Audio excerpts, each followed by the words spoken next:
l'atelier de capitalisation du projet citoyen 2.0, renforcer l'engagement citoyen et l'accès à des informations fiables au Mali grâce au numérique. Cet atelier qui nous réunit aujourd'hui marque la fin de la mise en œuvre du projet citoyen 2.0. Un projet mis en œuvre par Womentech Mali et financé par Danida à travers le FABOC. Donc, cet atelier nous a également permis de recenser les leçons apprises ainsi que les recommandations faites par les différents bénéficiaires et différentes parties prenantes du projet. Je m'en vais vous faire la lecture de la production des participants lors de l'atelier de capitalisation du projet citoyen 2.0, communautaire de sensibilisation pour renforcer la lutte contre la désinformation et pérenniser les acquis du projet citoyen 2.0, promouvoir l'éducation à l'information en milieu scolaire afin de développer l'esprit critique des élèves face aux risques liés à la désinformation, traduire toutes les fonctionnalités de l'application dans les langues locales du Mali pour garantir une accessibilité maximale, créer et renforcer un réseau de mentors et d'experts pour accompagner les bénéficiaires après les formations. Et enfin, développer des programmes spécifiques dans les régions pour s'assurer que les opportunités numériques ne soient pas uniquement concentrées à Bamako. Donc, pour la suite des recommandations, il faut également multiplier les campagnes digitales pour lutter contre la désinformation, introduire la gamification des fact-checking sur l'application Citoyen 2.0 pour engager les utilisateurs, assurer l'accessibilité et l'application pour les personnes à mobilité réduite, augmenter le nombre de formations pratiques en informatique, programmation, intelligence artificielle, cybersécurité, entrepreneuriat numérique et utilisation responsable des réseaux sociaux, ciblant particulièrement les jeunes et les femmes. Renforcer l'accompagnement des jeunes et des femmes désireux de s'engager dans une carrière technologique ou d'entreprendre ou de l'entreprendre.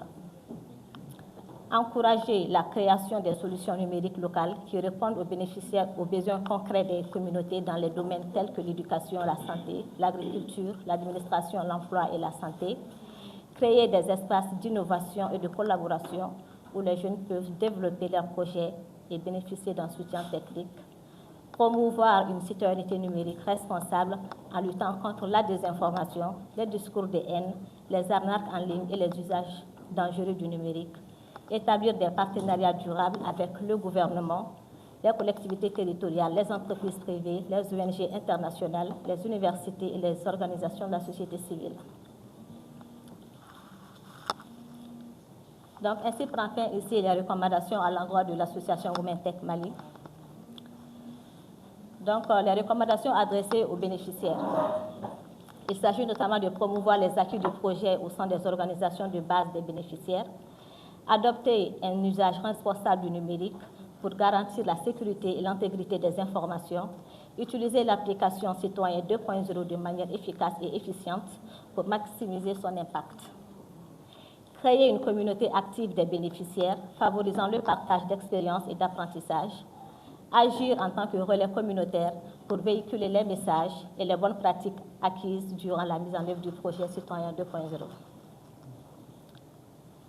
Mettre en place un dispositif centralisé de suivi des actions menées par les bénéficiaires permettant à Womentech Mali d'évaluer l'impact de ces initiatives, vérifier les informations avant de les partager pour lutter contre la désinformation, devenir des ambassadeurs dans la lutte contre la désinformation en sensibilisant les autres à l'importance de l'information vérifiée.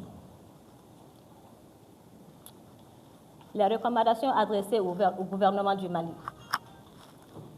Utiliser le module fil d'actualité pour relayer officiellement les informations des institutions publiques. Connecter tous les services publics au flux de signalement afin d'automatiser la prise en charge des incidents communautaires. Intégrer un volet sensibilisation animé par l'autorité de protection des données à caractère personnel pour promouvoir une meilleure hygiène numérique chez les citoyens maliens. Accorder un accompagnement institutionnel à Womentech Mali pour élargir la portée du citoyen 2.0 à l'échelle nationale. Mettre à disposition de Womentech une équipe compétente pour intervenir sur les incidents signalés. Encourager les citoyens à utiliser l'application pour maximiser son impact dans leur communauté. Promouvoir la collaboration des ministères, collectivités et services publics avec Womentech pour alimenter l'application en informations fiables et crédibles. obtenir un appui financier du gouvernement pour la création d'un centre de formation dédié au projet citoyen 2.0, établir un mécanisme de suivi de projet permettant de mesurer régulièrement les résultats et l'impact sur les bénéficiaires. Renforcer l'éducation numérique dans les écoles, en particulier dans les zones rurales et périurbaines, grâce à l'équipement des établissements en outils informatiques et à l'accès à l'Internet. Favoriser la participation citoyenne numérique en développant des plateformes permettant aux citoyens de s'informer, de donner leur avis et de contribuer aux décisions publiques. Réduire la fracture numérique entre Bamako et les régions en améliorant la couverture Internet et l'accès à l'électricité et la disponibilité des équipements numériques. Encourager l'entrepreneuriat numérique chez les jeunes et les femmes grâce à des mécanismes de financement, d'accompagnement et d'incubation. Les recommandations adressées au ministère des Affaires étrangères du Danemark: accorder un soutien technique et financier à WomenTech pour garantir la pertinence, la maintenance et la pérennité de l'application. Favoriser les échanges d'expériences entre le Mali et d'autres pays pour enrichir les pratiques et les connaissances. Assurer que les femmes soient au cœur du changement numérique en soutenant des structures comme WomenTech, en particulier pour des projets tels que Citoyen 2.0. Financer une deuxième phase du projet Citoyen 2.0 pour renforcer son impact. Augmenter l'enveloppe budgétaire en visant des financements supérieurs. Continuer à améliorer et renforcer les capacités des acteurs bénéficiaires, consolidant ainsi les acquis de la première phase. Poursuivre le programme FAMOC au Mali pour assurer la continuité des actions. Allonger et flexibiliser les financements pour s'adapter aux besoins spécifiques du contexte malien.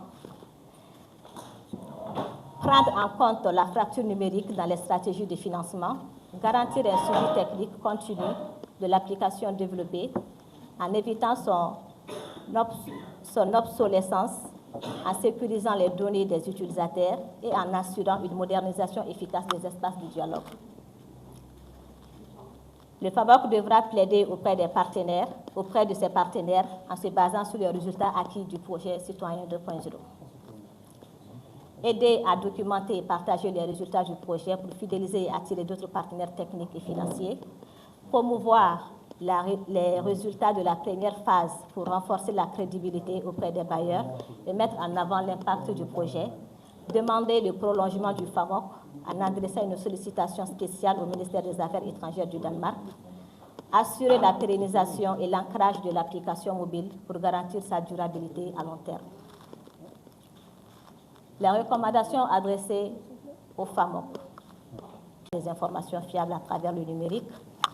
Accroître le financement des thématiques liées à la promotion des citoyens responsables sur le numérique pour protéger l'espace civique. Élargir le champ d'action des financements FAMOC aux zones rurales, souvent les plus exposées à la désinformation. Financer une deuxième phase du projet Citoyen 2.0 pour renforcer son impact et sa portée. Augmenter l'enveloppe budgétaire en visant des financements supérieurs pour soutenir les initiatives. Continuer à améliorer et renforcer les capacités des acteurs bénéficiaires en consolidant ainsi les acquis de la première phase. Merci. Et donc, ceci sont les recommandations issues de l'atelier de capitalisation qui s'est tenu aujourd'hui. Et donc, nous souhaitons que ces recommandations-là seront appliquées par les différentes parties prenantes concernées et que cela va améliorer l'accès à l'information au Mali. Merci beaucoup.